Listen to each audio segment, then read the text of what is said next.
What happens if you really love your bike, but maybe you're ready for something with a little more zip, a little more grunt? Oftentimes moving up the performance chart comes with an associated price tag. But what if we could give the bike you already love that little extra zip you're looking for? Well, stick around because today we're going to be doing exactly that.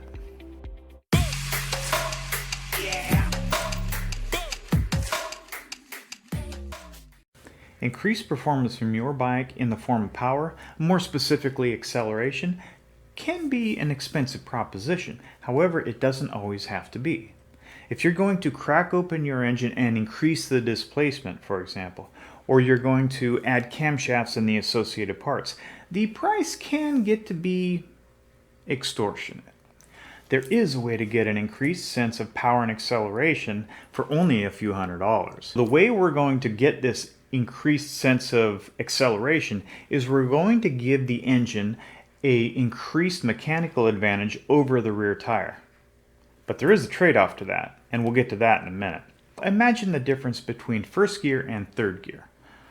In first gear, if you have an abrupt input on the throttle, the bike is jerky and it doesn't respond smoothly. If you take the same input in third or fourth gear even, the bike does accelerate, but it's less jerky, it's less abrupt.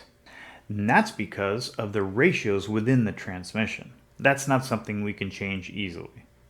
If there was a way that we could increase the mechanical advantage the engine had over the tire even more than comes from the factory, that would give us the sensation of more power without the associated expense of opening the engine and adding displacement or a supercharger or a turbo or what have you. And luckily for us, there is a way to do that, and that is through changing the final drive ratio. To explain what the final drive ratio is, first thing we have to do is remove this sprocket cover.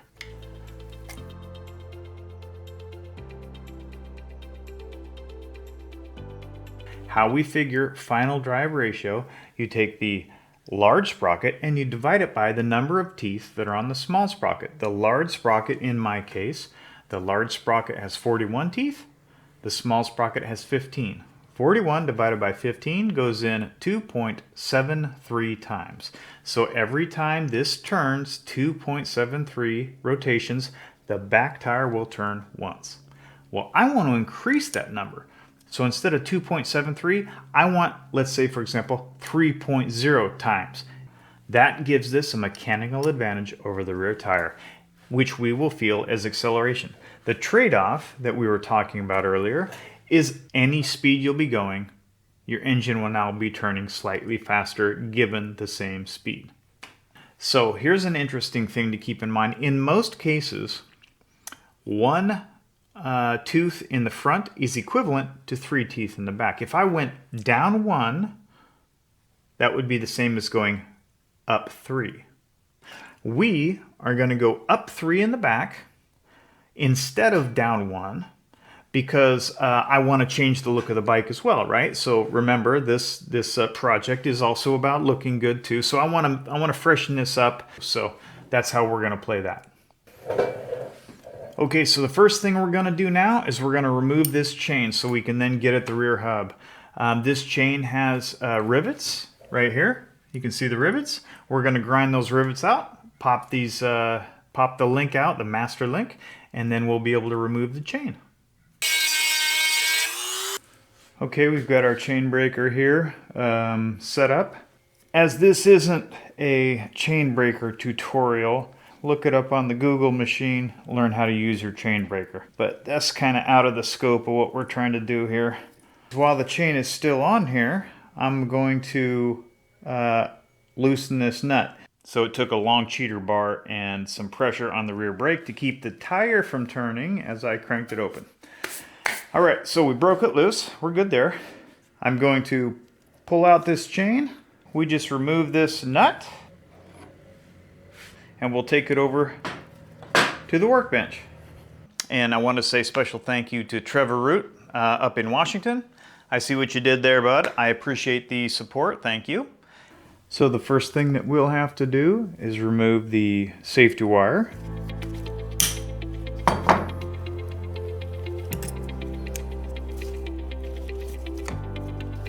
cush drives.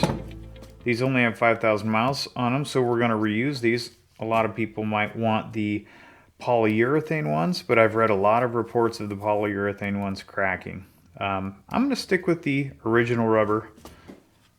So in order to get the sprocket off of the hub, we've got 15 millimeter sockets here and a 12 millimeter hex. Pretty good sized hex. We'll put one on the back side of the cush, and this is going to go on our impact gun, and we'll take all these guys off.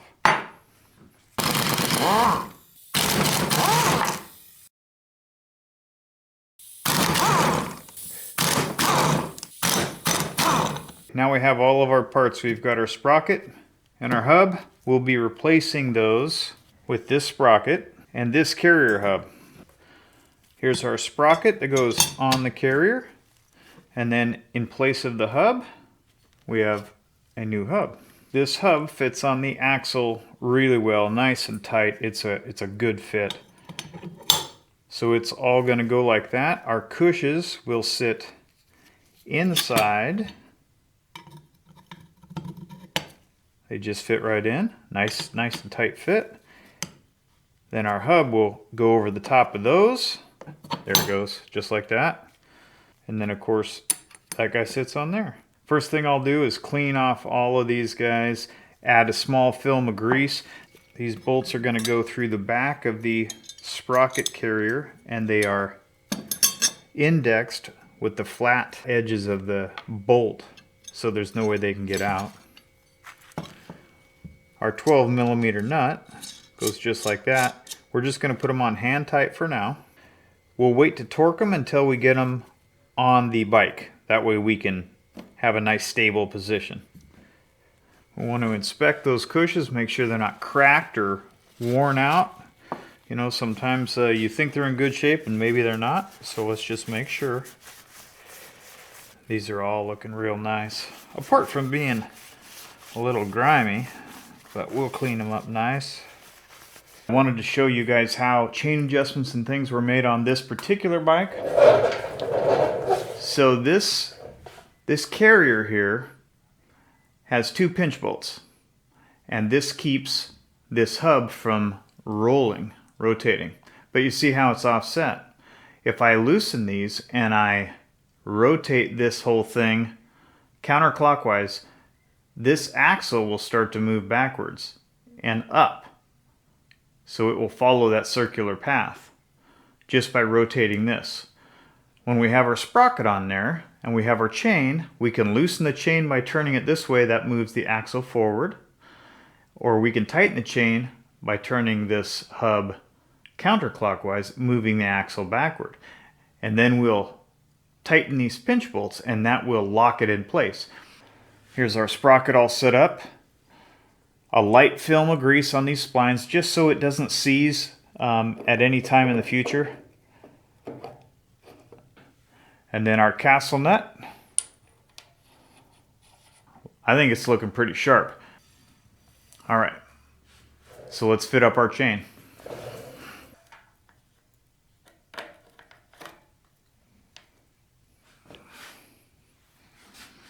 I'll cut this link here, and then we'll put our master link in its place.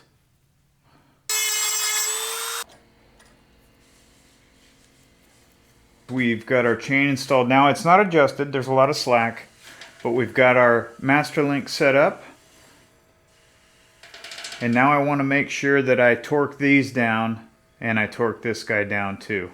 1 dab of Loctite, don't add a bunch, just a dab. And we'll go crisscross pattern. 35, 15, 110. Okay, now that I've got everything on here, I want to adjust this chain. And what we'll do is we'll undo the pinch bolts in the back. 14 millimeter socket, it's only 25 pound-feet of torque, which is always a surprise. Now we'll take our spanner wrench and we'll turn that hub clockwise to tighten this chain. See how this chain tightened up? Ooh, we're pretty darn close too. We want like an inch of movement between here and there, and it looks to me slightly less than an inch. That's it right there. Now 25 pound-feet, and since there's 2 bolts, you'll tighten it one, the other, then back. I'll tighten them a couple of times because you want them to snug themselves down evenly on the hub. All right. Now our hub is tight. Our chain is nicely adjusted. And now I have to tighten this guy to 110 pounds. That's going to be a treat. All right, this guy, we got it torqued to 110. Yeah, things are looking good. There are holes drilled through the axle nut so that we can put a safety clip in this castle nut. So we want to make sure we get our safety clip in there. All right, now we'll finish it off with this front sprocket cover, this guard. A little better looking than the plastic one that comes from Ducati. Not fabulous. Okay, so we'll check this fit up here. It's gonna go something like that right there. I like it, looks good. And as always, we'll do a little dab of Loctite on any of these screws that we don't want to go flying down the road. Take our 5mm Allen wrench, about 5 pounds of torque, and you're good to go.